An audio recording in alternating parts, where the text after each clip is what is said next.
समय मेरा हृदय अवर्णनीय हर्ष से पूर्ण हो रहा है।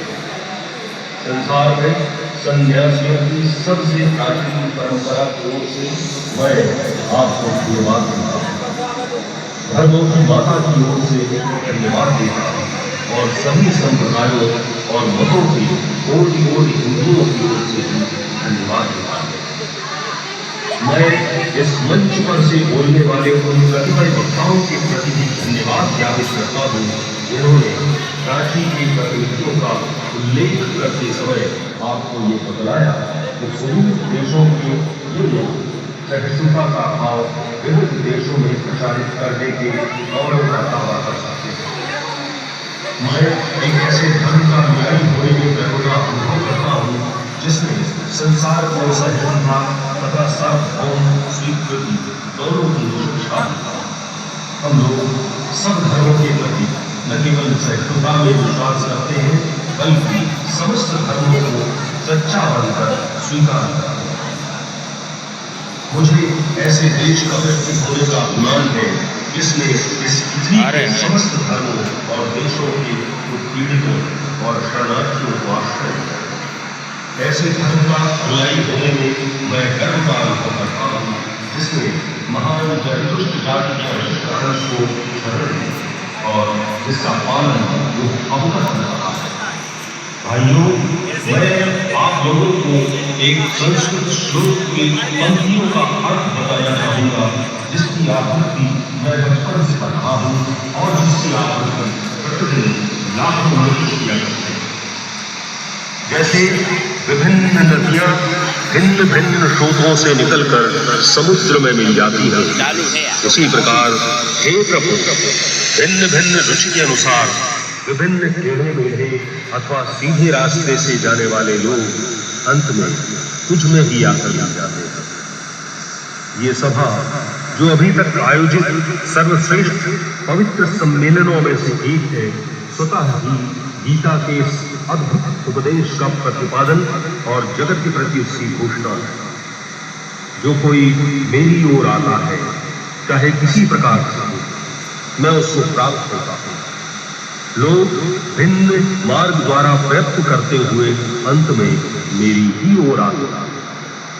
सांप्रदायिकता, हठधर्मिता और उसकी विभत्स वंशधर धर्मांधता इस सुंदर पृथ्वी पर बहुत समय तक राज्य कर चुकी है। वे पृथ्वी को हिंसा से भरती रही है, उसको बारंबार मानवता के रक्त से नहलाती रही है, सभ्यताओं को विध्वस्त करती रही है और पूरे पूरे देशों को निराशा के गर्त में डालती रही है। यदि ये विभत्स भावना न होती तो मानव समाज आज की अवस्था से कहीं अधिक उन्नत हो गया होता, पर अब उनका समय आ गया है और मैं आंतरिक रूप से आशा करता हूं कि आज सुबह सभा के सम्मान में जो घंटा ध्वनि हुई है वह समस्त धर्मांधता का, तलवार या लेखनी के द्वारा होने वाले सभी उत्पीड़नों का तथा एक ही लक्ष्य की ओर अग्रसर होने वाले मानवों की पारस्परिक कटुता का मृत्यु निनाद सिद्ध हो। साथियों, ये कार्यक्रम स्वामी विवेकानंद की जयंती के अवसर पर पूरे देश में, मध्य प्रदेश में सदैव मनाते जा रहे हैं। इस अवसर पर मेरे मंत्रिमंडल के सभी सदस्यगण, सांसदगण, विधायकगण, स्थानीय निकाय के समस्त पदाधिकारी, सामाजिक सांस्कृतिक संगठनों के कार्यकर्ता। प्रार्थना की मुद्रा, दोनों हाथों को जोड़ ले, सीने के बीच में सूर्य चक्र पर, दो हस्त उत्तानासन, हाथों को धीरे धीरे ऊपर उठाइए, सांस भरते जाओ, पीछे सांस भरते जाओ, हल्की हल्की, पूरी तरह से पीछे की ओर झुकिए, सांस लो हल्की हल्की,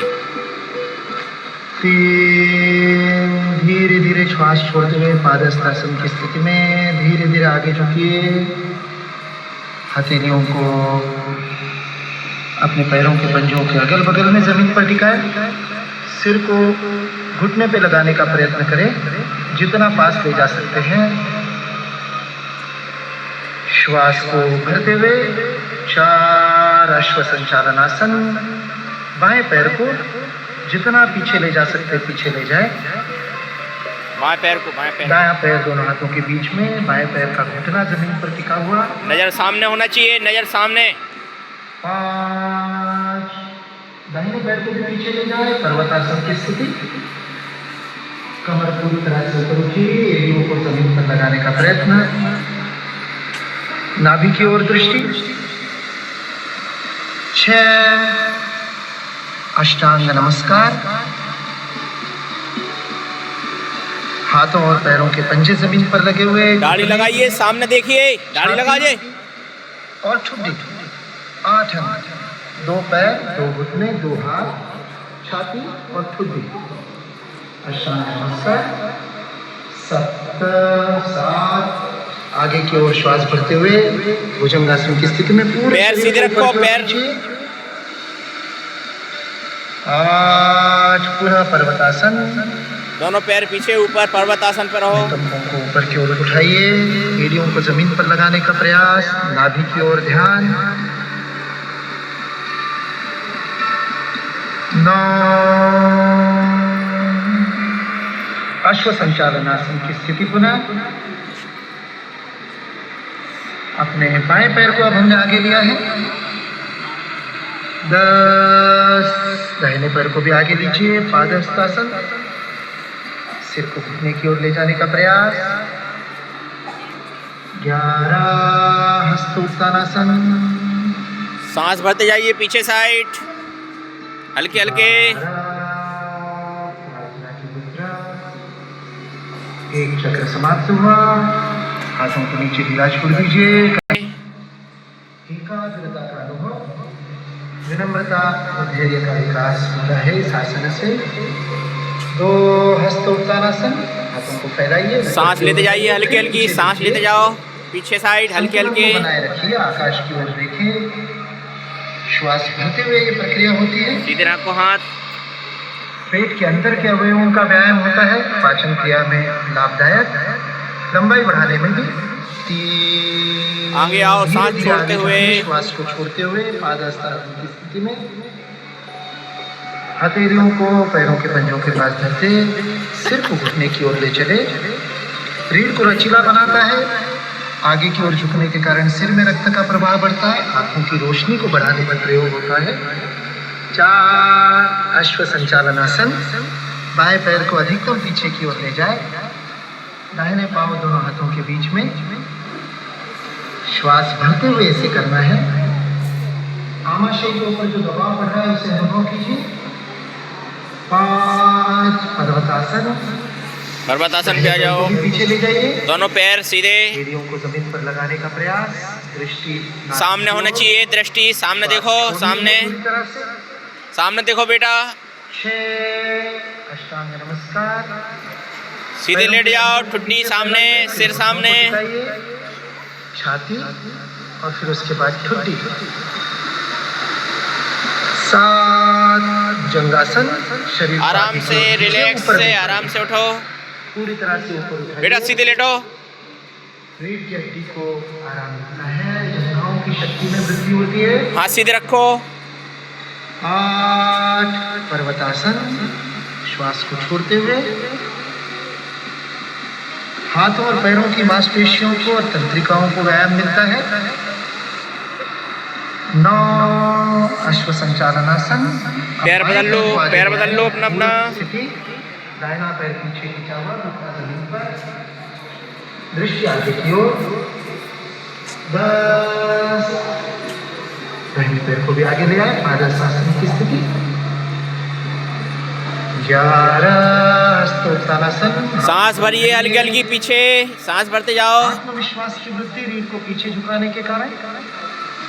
12 प्रार्थना की मुद्रा। द्वितीय के आयाम के लिए हम श्वास की प्रक्रिया का नियमन करें। दोनों नासिकाओं से श्वास को अंदर भरिए, बिना रोके धीरे से बाएं नाक की गर्माहट अनुभव करें। तीसरा चक्र गति से श्वास को लेंगे और छोड़ेंगे। अब थोड़ी सी गति को बढ़ाइए।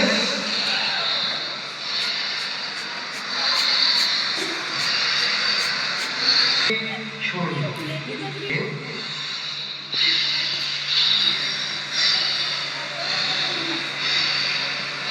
इसमें तो उससे नुकसान होता है। जितना खींच सके अपन।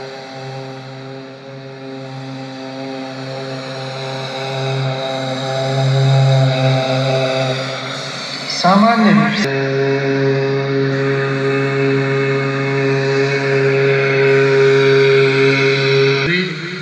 धीरे धीरे आंखों को खोलिए। प्रथम दृष्टिपात पर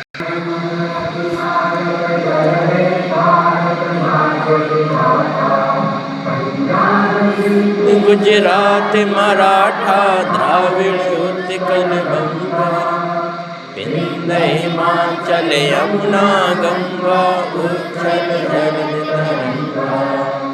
तब सुबह में जागे तब सुबह आशीष मांगे गाहे पग जय गाथा।